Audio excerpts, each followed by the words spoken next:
the responsibility of the farmer, it is to grow, it is to plant and to grow, and they expect money in the bank.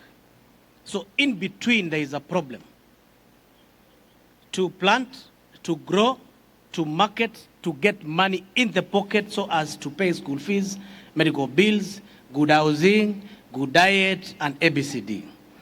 And when I was thinking through that, because I do not want to read what was written as official speech because it's out of context to some extent, I will not be representing the two who are representatives of the people.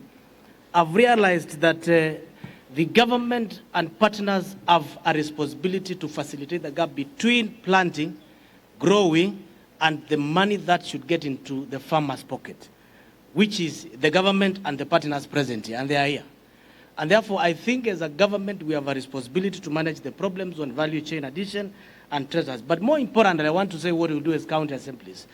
We have a responsibility to deliberately allocate resources in agriculture sector, value addition, and particularly on the mango sector. For two things. One,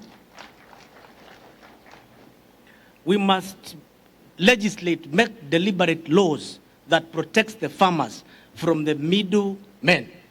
If we do not do that, then this conference will be as beautiful as a flower that will wither in the evening. And therefore, members of the county assembly affected by mango and fruit development chain, we must deliberately legislate to protect the farmer in that aspect. It is important for us to amend the laws and govern the cooperatives management in this country.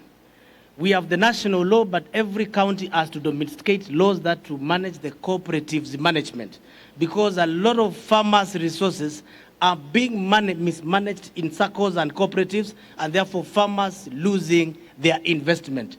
That is the responsibility of the government, county assembly to legislate, county minister to make proposals on who have stolen the money. Assembly will recommend investigation, and long after they will meet Justice Matheka somewhere, and you take them to the right place.